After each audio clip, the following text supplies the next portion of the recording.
రాజకీయాల్లో శాశ్వత శత్రువులు ఉండరు, అలాగే శాశ్వత మిత్రులు కూడా ఉండరంటారు.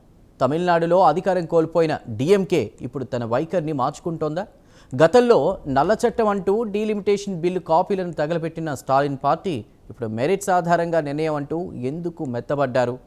ఇండీ కూటమిలో పెద్దన్నైన కాంగ్రెస్ తన చెయ్యి దాటిపోయి టీవీకే వైపు వెళ్లిన నేపథ్యంలో డిఎంకే ఒంటరిగా ఉండలేక ఎన్డీఏకు దగ్గరవుతున్నట్లు కనిపిస్తోందన్న వాదనలు వినిపిస్తున్నాయి. మరి ఇలా ఎందుకు జరుగుతోంది? పూర్తి విశ్లేషణ మీకోసం.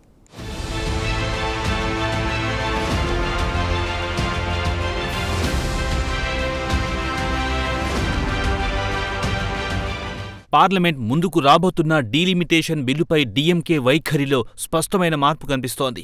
బిల్లెప్పుడు ఏ రూపంలో వస్తుంది పరిశీలించి తమిళనాడు ప్రయోజనాలను కాపాడే మెరిట్స్ ఆధారంగా నిర్ణయం తీసుకుంటామని పార్టీ వర్గాలు బాహాటంగా చెబుతున్నాయి.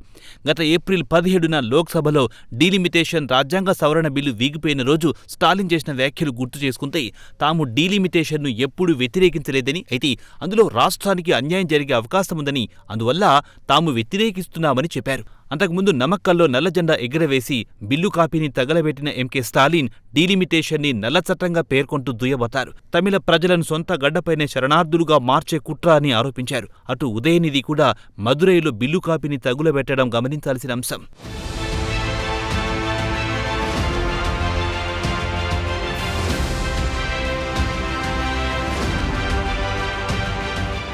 అలాంటి డీఎంకే ఇప్పుడు మెరిట్స్ ఆధారంగా నిర్ణయం తీసుకుంటామని సుతిమెత్తని లాంగ్వేజ్ని ఎంచుకుంటోంది. ఈ మార్పుకు 3 ముఖ్యమైన కారణాలు కనిపిస్తున్నాయని రాజకీయ విశ్లేషకులు చెబుతున్నారు. తమిళనాడులో డీఎంకే అధికారం కోల్పోవడం, దీర్ఘకాల మిత్రపక్షమైన కాంగ్రెస్, టీవీకే ప్రభుత్వం వైపు మళ్లడం, కాంగ్రెస్తో సంప్రదించకుండా స్వతంత్రంగా నిర్ణయం తీసుకుంటామని పార్టీ వర్గాలు తేల్చి చెప్పడం కీలక అంశాలుగా మారుతున్నాయి. ఈ క్రమంలో ఇటీవల జరిగిన ఎంపీల సమావేశంలో డీలిమిటేషన్ అంశంపై చర్చ జరిగింది. లండన్లో ఉన్న స్టాలిన్ వీడియో కాన్ఫరెన్స్ ద్వారా ఎంపీలను ఉద్దేశించి ప్రసంగించారు. ఆ సమావేశంలో స్టాలిన్ తన పార్టీ ఎంపీలను నిర్మాణాత్మక ప్రతిపక్షంగా వ్యవహరించాలని, ముఖ్యంగా తమిళనాడు ప్రయోజనాలకు వ్యతిరేకమని భావిస్తున్న డీలిమిటేషన్ బిల్లును గట్టిగా వ్యతిరేకించాలని సూచించారు. తమిళనాడు ప్రయోజనాలకు హాని కలిగించే ఏ ప్రతిపాదననైనా డీఎంకే వ్యతిరేకిస్తుందని చెప్పింది. అంతేకాకుండా గత విభేదాల కారణంగా కాంగ్రెస్ పార్టీతో ప్రస్తుతం ఎలాంటి కూటమి లేదని కూడా డీఎంకే ప్రకటించడం గమనించాలి. అటు కర్ణాటకలో ఉన్న కావేరీ జలాల వినియోగ సమస్యను పార్లమెంట్లో బలంగా లేవనెత్తాలని స్టాలిన్ ఆదేశించడం హైలైట్ పాయింట్ అవుతోంది. ఎందుకంటే కాంగ్రెస్కు దూరమైన దరిమిలా ఆ రాష్ట్రంలోని అధికార పార్టీని ఇరుకున పెట్టే వ్యూహాన్ని స్టాలిన్ సిద్ధం చేస్తున్నారని విశ్లేషకులు భావిస్తున్నారు. Especially the state of Tamil Nadu, we stand to lose out if the bill is going to be passed like what happened in the last occasion. They say they're going to have an all-party meeting. We'll have to wait and see what is going to come out of that all-party meeting, what the BJP is going to propose. Anything which will be detrimental to the interest and welfare of the people of Tamil Nadu, the DMK will oppose it. That was made very, very clear. We have got nothing to do with the Congress party.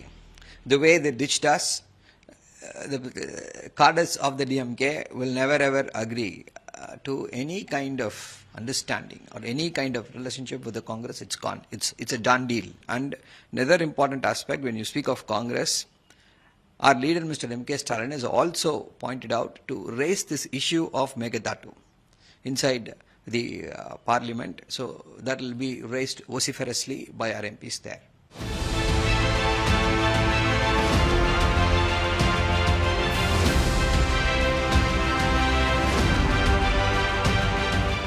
మరోవైపు DMK కోరుకుంటున్నట్టే గతానికి భిన్నంగా ఈసారి delimitation bill విడిగా వచ్చే అవకాశం ఉంది. గతంలో పలు బిల్లుల ప్యాకేజీలో భాగం కాదని డీఎంకేకు కేంద్రం నుంచి సమాచారం అందింది. సీట్లలో 50% పెంపు, రాష్ట్రాల మధ్య ప్రస్తుత సీట్ల నివృత్తిని కొనసాగించడం వంటి అంశాలపై చర్చ నడుస్తోంది. ఇందులో ఇప్పుడున్న సీట్ల నిష్పత్తిని కొనసాగించడం అనేది కీలకమైంది. ఎందుకంటే దక్షిణాది రాష్ట్రాల ప్రధాన భయమేంటంటే జనాభా ప్రాతిపదికన సీట్లు పెంచితే ఉత్తరాది రాష్ట్రాలకు ఎక్కువ లబ్ధి చేకూరుతుందని డీఎంకే భయం. అందువల్ల అదే నిష్పత్తిని కొనసాగిస్తే డీఎంకే భయం తొలగించినట్టే అవుతుంది అంటున్నారు.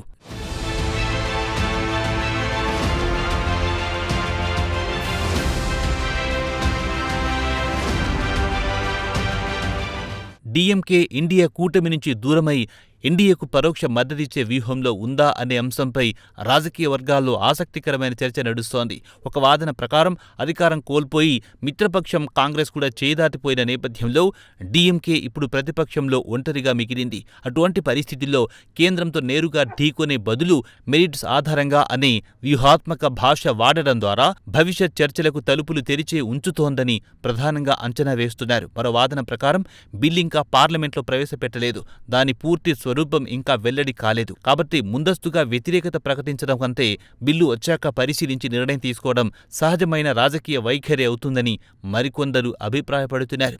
మరోవైపు డీఎంకే అధికారికంగా ఎన్డీఏకు మద్దతు ప్రకటించలేదు. ఇండియా కూటమి నుంచి వైదొలిగినట్టు కూడా ఎలాంటి ప్రకటన వెలువడలేదు. అయినప్పటికీ స్వతంత్రంగా నిర్ణయం తీసుకుంటామని చెప్పడం దగ్గరే స్టాలిన్ వ్యూహాత్మక వైఖరిని వెల్లడిస్తోందన్న వాదనలు వినిపిస్తున్నాయి.